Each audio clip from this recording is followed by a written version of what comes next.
नमस्कार साथियों, study point 99.9 में आप लोगों का स्वागत है। साथियों आइए आज हम फिर से लेके हाजिर हैं आपको डीसी मोटर का। साथियों हम लोग क्या करेंगे, पार्ट 2 पढ़ेंगे। वन लाइनर डीसी मोटर का जो वन लाइनर है साथियों, क्या है वन लाइनर। ठीक है, वन लाइनर में हम लोग डीसी मोटर को देखेंगे साथियों और पूरा स्टेप बाय स्टेप पढ़ेंगे और इसके बाद भी हम वन लाइनर लेके आएंगे।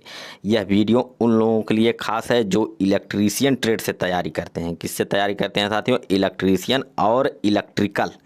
ठीक है, दो ट्रेड होता है। इलेक्ट्रिकल अब बंद हो गया है, लेकिन इलेक्ट्रिकल ट्रेड को इलेक्ट्रीशियन में क्या किया गया है साथियों? कन्वर्ट कर दिया गया है। ठीक है, तो इलेक्ट्रिकल और इलेक्ट्रीशियन के लिए यह वीडियो बहुत ही इंपॉर्टेंट है, खासकर जैसे यूपी पीसीएल और एएलपी टेक्नीशियन साथियों, इन लोगों की वैकेंसी बड़ी मात्रा में आती है। तो आप लोग इस वीडियो को देखें और यदि साथियों इस वीडियो पर आपको विश्वास नहीं है तो यह वीडियो देख करके जा करके कोई प्रैक्टिस सेट सॉल्व करिएगा। साथियों अधिक से अधिक प्रश्न यहीं से मिलेंगे, आप लोग जा करके देख लीजिएगा। चलिए साथियों वीडियो को हम लोग शुरू करते हैं। जैसे कि साथियों हम लोगों ने यहाँ तक पढ़ चुका था, यहाँ तक यहीं से हमको पढ़ना है। ठीक है, इसके ऊपर जो भी चीज़ें थे, यहाँ स्टार्टिंग टार्क बहुत अधिक होता है, यहाँ तक हम लोगों ने क्या किया था साथियों? अगले वीडियो में पढ़ लिया था, पहले वाले वीडियो में। ठीक है, यह डीसी मोटर का पार्ट 2 है साथियों। ठीक है, तो चलिए इसको आज हम क्या करेंगे, पढ़ेंगे। जैसे कि साथियों यहाँ देखिए अगला पहला पॉइंट लिखा हुआ है मोटर स्टैंपिंग। ठीक है, मोटर स्टैंपिंग के लिए प्रयुक्त पदार्थ जो होता है साथियों वह सिलिकॉन स्टील का प्रयोग होता है। साथियों यह क्वेश्चन पूछा गया है परीक्षा में। ठीक है, अगला पॉइंट देखिए आप लोग, डीसी अर्थात डिस्ट धारा मोटर में व्याप्त बैक ईएमएफ आर्मेचर धारा के समानुपाती होता है। इसका मतलब ये होता है साथियों जो हमारा ईबी होता है, ठीक है, जो हमारा ईबी होता है वह समानुपाती किसके होगा? आईए के। ठीक है, यानी बैक ईएमएफ हो गया, ये आर्मेचर धारा हो गई। ठीक है, अगला पॉइंट देखिए, अगला पॉइंट दिया है विद्युत संकर्षण के लिए उपयुक्त मोटर। ठीक है, विद्युत संकर्षण के लिए जो मोटर प्रयुक्त किया जाता है साथियों वह डीसी सीरीज मोटर होता है। कौन सा मोटर होता है? डीसी सीरीज मोटर होता है, क्योंकि इस मोटर का जो होता है स्टार्टिंग टार्क बहुत अधिक होता है साथियों। क्या होता है? बहुत अधिक होता है। अगला हम लोग देखते हैं पॉइंट। अगला पॉइंट दिया है साथियों कि डीसी मोटर के घूर्णन की दिशा को परिवर्तित करने के लिए, ठीक है, आपूर्ति श्रेणी क्षेत्र टर्मिनल को बदलना चाहिए। आप इसको बदलें या आर्मेचर टर्मिनल को परिवर्तित कर देना चाहिए। इससे सापेक्ष ध्रुवता परिवर्तित हो जाएगी तथा मशीन पर विपरीत दिशा में बल कार्य करने लगेगा साथियों। क्या कार्य करने लगेगा? बल कार्य करने लगेगा साथियों। ठीक है, अगला पॉइंट हम लोग देखते हैं। अगला पॉइंट दिया हुआ है कि साथियों डीसी सीरीज मोटर का प्रचालन शून्य भार यानी नो लोड पर नहीं किया जाता। ये साथियों आप लोग बहुत बार पढ़ चुके होंगे या जानते भी होंगे कि डीसी सीरीज मोटर को हम नो लोड पे कभी नहीं चलाते हैं, क्योंकि शून्य भार पर इसकी गति क्या होती है साथियों? उच्च होती है। इस मोटर का प्रयोग हम ट्रैक्शन में करते हैं। किस में करते हैं साथियों? ट्रैक्शन में किए हैं। अगला पॉइंट देखिए, अगला पॉइंट दिया हुआ है डीसी श्रेणी मोटर का शुरुआती बल आघूर्ण उच्च होता है। ठीक है, इसी कारण इसका मुख्यतः उपयोग उच्च स्टार्टिंग में किया जाता है। ठीक है, अनुप्रयोग हेतु इसका अनुप्रयोग जो होता है साथियों, मतलब इसका उपयोग जो होता है जैसे कि क्रेन होल्डर, विद्युत लोकोमोटिव, ट्राली आदि में किया जाता है साथियों। ठीक है, अगला पॉइंट हम लोग देखेंगे, ये भी साथियों इंपॉर्टेंट पॉइंट है, इसको आप लोग याद रखिए। ठीक है, दिया हुआ है कि डीसी सीरीज मोटर के अधिकतम शक्ति, डीसी जो सीरीज मोटर होता है अधिकतम शक्ति की स्थिति में ईबी यानी जो बैक ईएमएफ होता है साथियों, ठीक है, अधिकतम जब शक्ति ये लगेगा डीसी मोटर में तो ईबी जो होगा साथियों वह वी बाई क्या होगा? 2 होगा, यानी वोल्टेज के क्या होगा साथियों? आधा होगा। ठीक है, दूसरा पॉइंट, तथा डीसी जनित्र में, ठीक है, डीसी जनित्र यानी ईजी दिया हुआ है। ईजी का मतलब जनरेटर होता है। ठीक है, ईजी वोल्टेज के यहाँ देखिए ईजी जो होता है साथियों वो क्या होता है? वी बराबर ईजी बटे 2। ठीक है, क्या होता है? वी होती है, वोल्टेज जो होता है वो ईजी के आधा होगा। ठीक है साथियों, अगला देखते हैं हम लोग पॉइंट। एक डीसी मशीन के आपूर्ति और आर्मेचर की धारा के विशिष्टताओं को विद्युतीय विशिष्टताएं के नाम से जाना जाता है साथियों। ये भी प्रश्न पूछा गया था। ठीक है, अब इसमें विशिष्टताओं को विद्युतीय विशिष्टताओं के नाम से जाना जाता है, यही मेन की पॉइंट है साथियों। ठीक है, तो चलिए अगला देखते हैं हम लोग। ये देखिए उभर धारा पूछ लिया था, पेपर में। नाम कुछ अजीब सा आप लोगों को दिखता होगा, लेकिन इसीलिए साथियों इस हम वन लाइनर को लेकर के आए हैं इसमें, ताकि काफ़ी आप लोगों को जो शब्द होंगे उससे आप लोगों के वाकिफ़ हो जाएंगे। तो चलिए साथियों देखते हैं उभरा धारा, उभर धारा, ठीक है, यानी सीरीज बोलते हैं इसको। उभर धारा कहीं भी आएगा तो उसको हम क्या बोलेंगे, सीरीज, यानी उभर धारा मोटर यानी सीरीज मोटर, ठीक है। सीरीज मोटर का प्रारंभिक बल आघूर्ण यानी स्टार्टिंग जो टार्क है, ठीक है, यहाँ टार्क देखिए, चालू बल आघूर्ण यानी रनिंग टार्क से, ठीक है, स्टार्टिंग टार्क और रनिंग टार्क, ठीक है। स्टार्टिंग टार्क का मतलब होता है साथियों मोटर जब रुका हुआ होता है उसके बाद जब चालू होती है तो उसको स्टार्टिंग कहते हैं, और जब चलने लगता है वो होता है, ठीक है। अब देखिए कहा है कि यहाँ प्रारंभिक बल आघूर्ण स्टार्टिंग टार्क चालू बल आघूर्ण यानी रनिंग टार्क का 450% होता है साथियों। इस पॉइंट को आप लोग एकदम कंठस्थ कर लीजिएगा, ठीक है। जो कि अच्छे घूर्णन यहाँ होगा साथियों, अच्छे घूर्णन अपूर्ण की श्रेणी में शामिल होती है, ठीक है। क्या होता है, अच्छे घूर्णन आपूर्ति की श्रेणी में शामिल होती है साथियों, ठीक है। अगला पॉइंट देखिए, अगला पॉइंट, डीसी शंट मोटर का क्षेत्र परिपथ यदि हल्के लोड पर खुल जाता है तो मोटर उच्च गति प्राप्त करती है, ठीक है।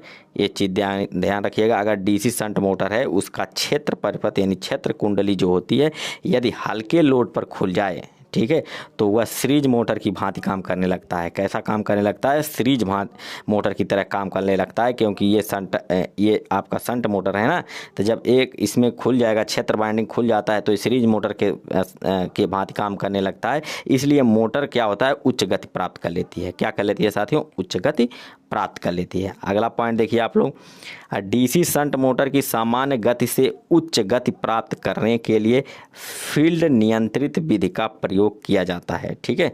डीसी जो शंट मोटर होती है उसको सामान्य गति से उच्च गति प्राप्त करने के लिए हम क्या करते हैं, फील्ड नियंत्रण विधि का प्रयोग किया जाता है, ठीक है।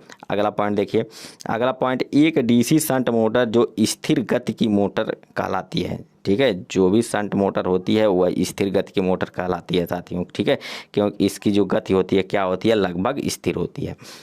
इस मोटर का मंदक परीक्षण लोह तथा घर्षण ह्रास ज्ञात करने के लिए किया जाता है, क्योंकि यह दोनों ही हानियाँ स्थिर प्रकार की हानियाँ होती हैं साथियों। स्थिर हानियाँ और एक होता है परिवर्ती हानियाँ। तो साथियों आप लोगों को जब स्थिर हानियाँ पूछे तो एक कोर, ठीक है, और एक कोर होता है और एक आर्मेचर हानि जो होती है, ठीक है, ये दोनों क्या होती हैं साथियों, स्थिर होती हैं, ठीक है। लेकिन ताम्र हानि जो होती है, ठीक है, ताम्र हानि कभी भी स्थिर नहीं होती है, क्योंकि यही हानि बदलती है। ताम्र हानि जो होती है, लोड अगर हम बढ़ाते हैं, क्या करते हैं, लोड बढ़ाते हैं तो ताम्र हानि क्या होती है साथियों, परिवर्तित हो जाती है। इसलिए ताम्र हानि को हम परिवर्तित हानि भी बोलते हैं, ठीक है। इस चीज़ को आप लोग थोड़ा गौर करिएगा, ठीक है। आगे देखिए, अगला पॉइंट दिया हुआ है, भार में वृद्धि के साथ डीसी शंट मोटर की गति स्थिर रहती है, लगभग स्थिर रहती है साथियों, ठीक है। थोड़ा सा परिवर्तन होता है लेकिन उसको नगण्य रखा जाता है, क्योंकि भार में इसकी गति क्या होती है साथियों, स्थिर रहती है। इस मोटर का प्रयोग ब्लोअर इत्यादि छोटे स्थिर गति अनुप्रयोग में होता है, ठीक है साथियों। अगला देखिए, डीसी शंट मोटर स्थिर चाल के लिए प्रयुक्त की जाती है, ठीक है, जैसे length machine, printing press machines, tools आदि में, ठीक है।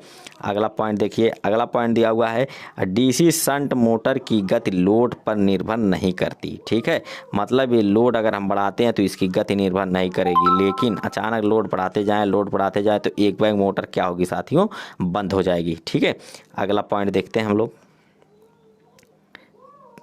अब देखते हैं इसको गति नियंत्रण के बारे में, ठीक है साथियों। जो गति के नियंत्रण में कुछ पॉइंट्स है उसको हम लोग देखते हैं। गति नियंत्रण या मुख्यतः कितने प्रकार की होती है साथियों, 3 प्रकार की होती है। पहला आर्मेचर प्रतिरोध नियंत्रण विधि, ठीक है, आर्मेचर प्रतिरोध नियंत्रण विधि सामान्य गति से कम गति प्राप्त की जा सकती है। इसमें बल आघूर्ण का मान नियत रहता है। इसमें शक्ति का मान गति के समानुपाती होती है। इसमें जो P होता है साथियों, N के क्या होता है, समानुपाती होता है, ठीक है। अगला देखिए, दूसरा पॉइंट हम लोग देखते हैं फील्ड फ्लक्स नियंत्रण विधि। ठीक है, क्या करते हैं, फील्ड फ्लक्स नियंत्रण विधि। अगर साथियों इसका नोट अगर पढ़ना है डीसी मोटर का, तो नोट हमारे चैनल पे उपलब्ध है, वहाँ से जाके पढ़ेंगे तो ये चीज़ें वहाँ बहुत अच्छी तरह से समझाई गई हैं, क्योंकि यह वन लाइनर है तो इसमें हम खाली वन लाइनर चीज़ें आपको बताते हैं। ठीक है, तो चलिए देखिए, फील्ड फ्लक्स नियंत्रण विधि सामान्य गति से अधिक गति प्राप्त की जा सकती है। इसमें शक्ति का मान नियत रहता है। कमजोर क्षेत्र के कारण बल आघूर्ण का मान घटता है। इसमें फील्ड के श्रेणी क्रम में अतिरिक्त प्रतिरोध जोड़ा जाता है। ठीक है, और तीसरा देखिए, वार्ड लियोनार्ड नियंत्रण विधि। ठीक है, वार्ड लियोनार्ड नियंत्रण विधि इसे आर्मेचर वोल्टेज नियंत्रण विधि भी कहते हैं। ठीक है, इससे सामान्य से कम तथा अधिक गति प्राप्त की जा सकती है। इसमें हानियों का मान न्यूनतम होता है। इसमें क्या होता है, हानियों का मान न्यूनतम होता है। ठीक है, इसमें हानियों का मान क्या होता है, न्यूनतम होता है। अगला पॉइंट देखिए, डीसी मोटर के आर्मेचर चालकों में उत्पन्न बैक ईएमएफ होगा।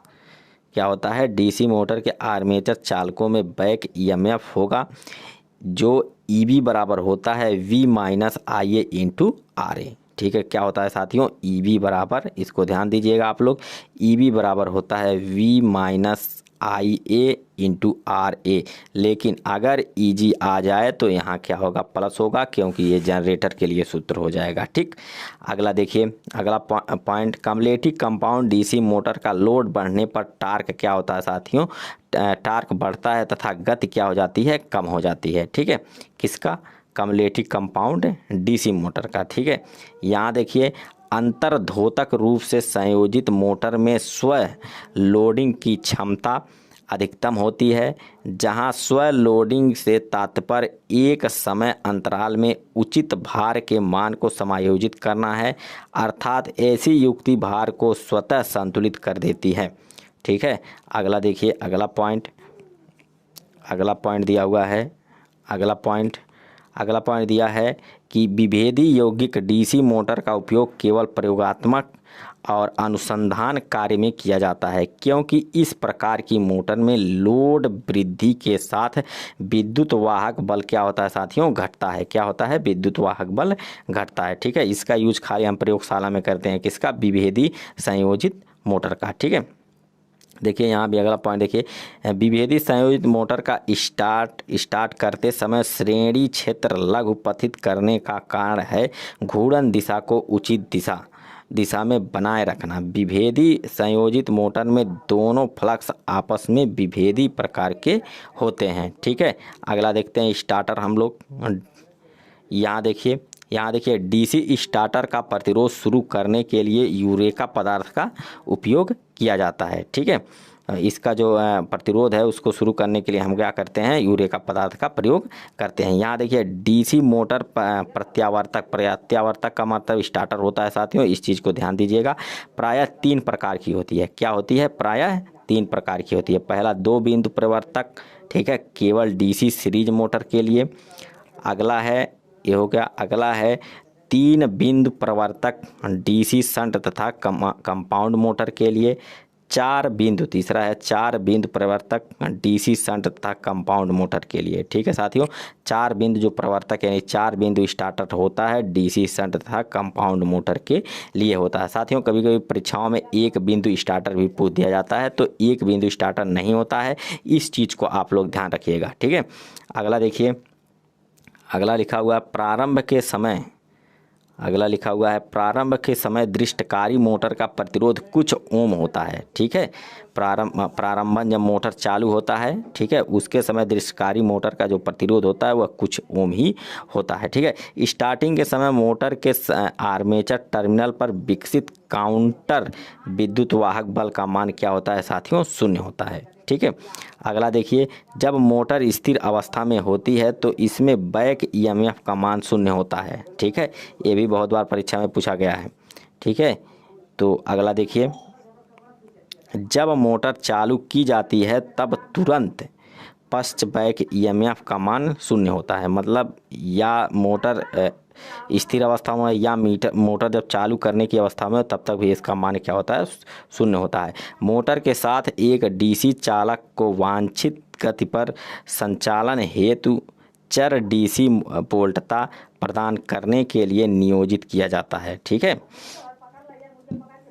अगला देखिए, वे हानियां जो भार पर निर्भर नहीं करती हैं, ठीक है, स्थिर हानियां कहलाती हैं, तथा वे हानियां जो भार पर परिवर्तन के सापेक्ष बदल जाती हैं उन्हें अस्थिर हानियां या गतिशील हानियां कहते हैं। ठीक है, यह हानियां मुख्यतः सभी प्रकार की इलेक्ट्रिकल मशीन से संबंधित होती हैं। ठीक है साथियों, ठीक है, अब देखो इसमें हम लोग कुछ हानियों को देख लेंगे। ठीक है, यहाँ देखिए, दृष्ट धारा यानी डीसी मोटर में यांत्रिक हानि का अर्थ घर्षण तथा वायु घर्षण दोनों का योग होता है। ठीक है, जो घर्षण होता है और वायु घर्षण जो होता है उसके योग को हम क्या कहेंगे, यांत्रिक हानि कहेंगे। जबकि कोर हानि वास्तव में हिस्टैरिसीस तथा भंवर धारा हानि के योग के बराबर होता है।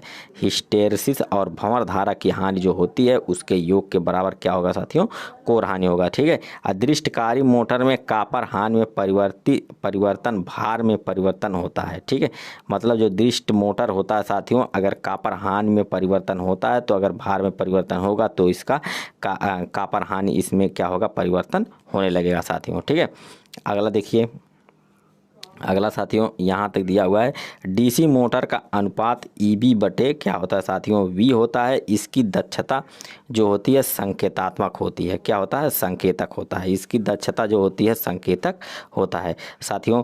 तब यहीं तक डीसी मोटर ख़त्म हो गया, तो अगला हम बनाएंगे वीडियो साथियों इसके अगले पार्ट को। ठीक है, शायद एसी मोटर होगा या कोई भी मोटर होगा तो वहाँ से हम वन लाइनर वीडियो बनाएंगे। तब तक के लिए साथियों नमस्कार।